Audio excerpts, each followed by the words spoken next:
Estudos apontam que mais de 90% da igreja sofre ou é viciado na pornografia. E esse pecado que é tão atrativo e ataca tanto e parece ser tão fácil acesso para os homens e mulheres também, mas eu acredito que a maioria dos homens, que a maioria das pessoas que tem esse problema são homens. Eu fiquei pensando por quê? Por que ele é tão falado como se fosse algo muito ilícito? Por que a gente não pode conversar mais sobre isso? O pecado da luxúria é de fato um problema para a igreja, de fato um problema para o cristão. Ainda mais quando a gente pensa numa ótica de que é um difícil acesso, é como se fosse algo proibido e parece que a nossa carne fica muito mais tentada quando se fala nesse sentido. Isso não é nem só pra luxúria, isso é pra qualquer coisa na verdade. Mas esse foi um pecado que eu sofri na minha adolescência, esse foi um vício que eu tive na minha adolescência e pré-adolescência. Mas graças a Jesus hoje eu não tenho mais esse problema, eu me libertei desse vício. E nesse vídeo eu quero te documentar como foi que isso aconteceu e como foi que eu consegui largar isso.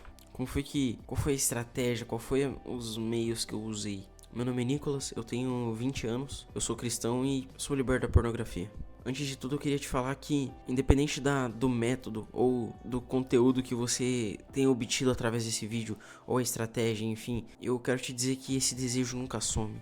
A vontade, aquela formiguinha, aquele quesinho que fica atrás da orelha, ele nunca some, mas você aprende a lidar com ele. E você aprende a fazer ele desaparecer perante as demais coisas. Quando eu tinha ali meus 12 para 13 anos, eu sofri muito com isso. Até devido à pandemia e não poder ver ninguém e também por estar trancado em casa. Eu sim era viciado, eu fazia muito isso. E eu não assistia sempre com a intenção de me tocar nem nada do tipo, mas às vezes eu assistia só porque era lazer assistir. E isso foi algo que foi introduzido na minha vida desde muito cedo. Eu tive acesso ao que era conteúdo de maiores de 18 desde que eu tenho, sei lá, 7 anos. Eu sempre soube o que era, eu sempre soube como é que fazia e enfim, eu sempre soube também onde achar. Mas mesmo assim eu consegui.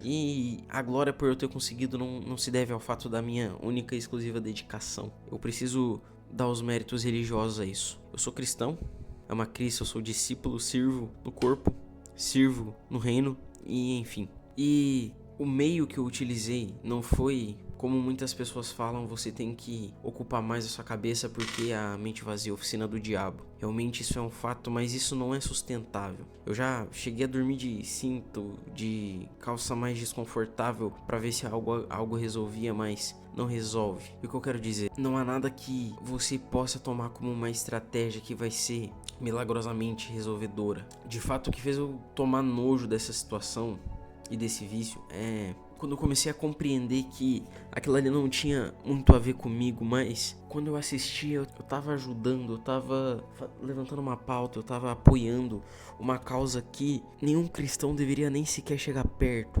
Aquilo ali, eu não digo nem que só destrói famílias e destrói casamentos, que normalmente o discurso de muitos cristãos falando da família, mas aquilo destrói mentes. Aquilo ali deixa mentes de pessoas destruídas. E eu não tô falando nem só de quem assiste, quem consome esse tipo de conteúdo. Tô falando de pessoas que são um produto daquilo ali. As pessoas que trabalham com isso, que gravam e enfim, são um produto na mão de uma indústria muito suja.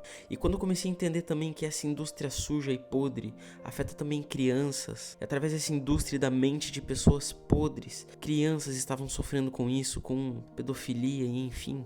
Comecei a entender que aquilo ali era muito maior. Era só uma ponta de um iceberg, mas fazia parte de um todo que é muito podre. Fazia parte de um todo que destrói vidas. E o primeiro passo, eu diria que foi eu ter tomado nojo, tomado consciência e ao mesmo tempo eu tomei nojo daquilo ali. Eu fiquei anojado, eu comecei a olhar para aquilo com desprezo. Sempre que aparecia qualquer coisa nesse sentido e, enfim, acaba que com a facilidade da informação que a gente tem hoje, em algum momento vai aparecer na tela do teu celular. Com alguma pesquisa ou sei lá, algum site que tu entra e daí pum, aparece na tua cara aquilo ali.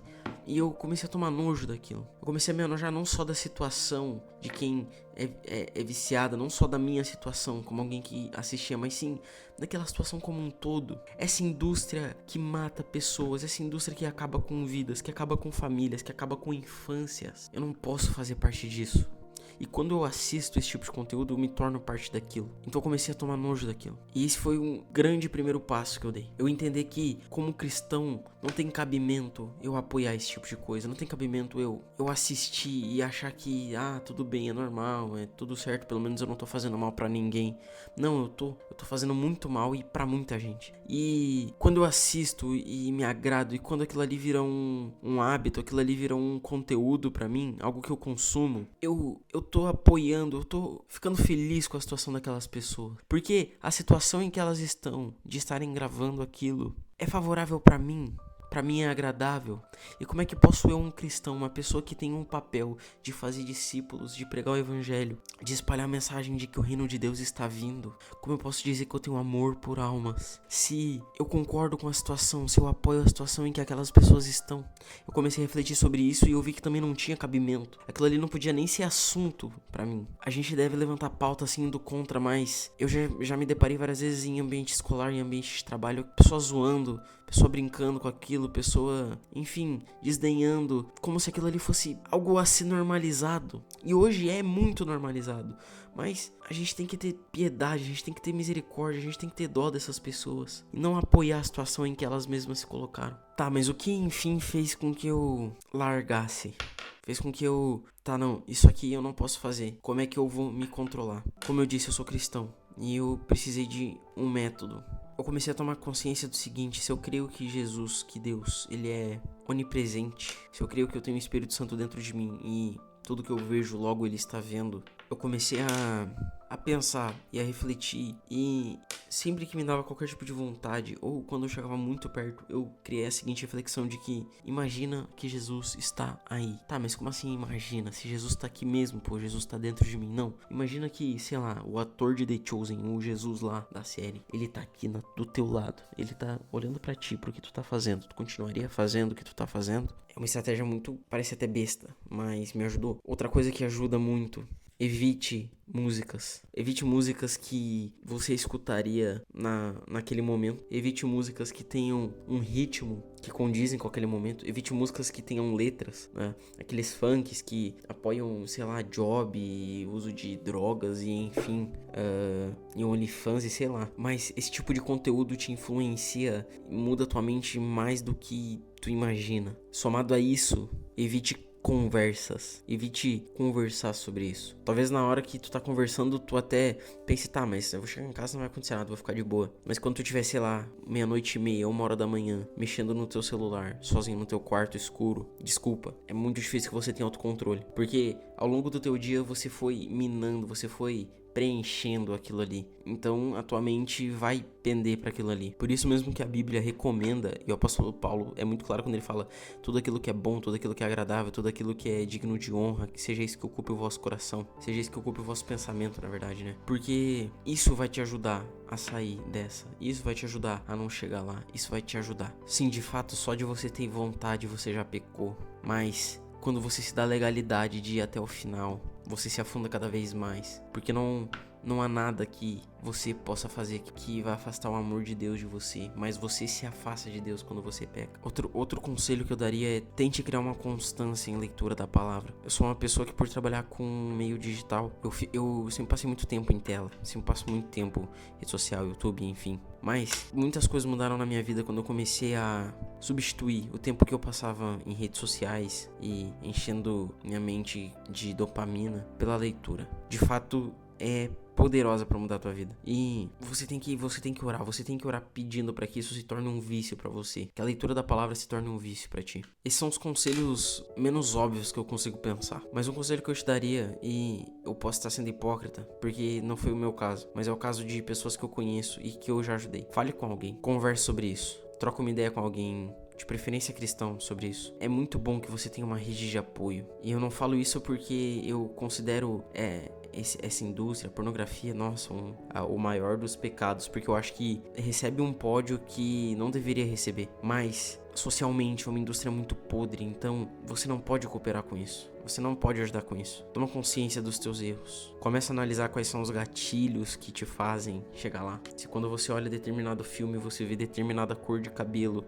te dá um gatilho, você para. Como a própria Bíblia diz, como o próprio Jesus disse, vale a pena você ir pro céu com um olho a menos do que ir pro inferno com os 2 olhos. Por isso que a Bíblia fala, se teu olho te faz pecar, arranca-o e lance-o fora. Mas isso não significa que você tem que arrancar sua mão fora. Significa que você tem que arrancar o pecado pela raiz dele. Eu oro para que o meu coração sempre venha priorizar isso. Meu coração sempre venha priorizar a minha vida com Deus. Meu coração sempre venha priorizar o reino. Porque quando o teu coração prioriza isso, começa a perder o sentido. Tu começa a não ver mais valor naquilo. Tu começa a não sentir mais tanto desejo naquilo. Eu espero que esse vídeo te ajude em alguma maneira. Se você precisar conversar, o meu Instagram tá na descrição do vídeo. Você pode me chamar lá, falar que você veio pelo YouTube. Com certeza é algo sigiloso, não preciso nem falar isso. Mas eu tô disposto a trocar ideia. Eu posso te ajudar, mas busque ajuda. Você não tá sozinho nessa. Não vale a pena você se perder, não vale a pena você gastar a tua vida com isso. E por experiência própria é algo que vai além de um ato físico. Mexe com o teu emocional, mexe com a maneira como você enxerga as coisas. Então é isso, esse é o vídeo. Não é um vídeo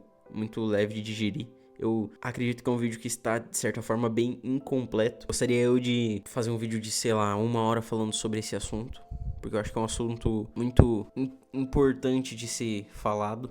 Mas espero que ele te gere algum tipo de valor. E se você estiver passando por isso, como eu falei, vai lá no meu Instagram, me chama lá. Você não precisa nem me seguir, você pode só me chamar lá. Mas se quiser me seguir, te agradeço muito. Esse canal aqui tem conteúdo cristão toda semana. Eu tento postar pelo menos 2 vídeos por semana. Então, se você quiser, deixa seu like, se inscreve no canal, coloca aí um versículo que vem à sua mente quando esse é o tema, aí nos comentários. E tamo junto.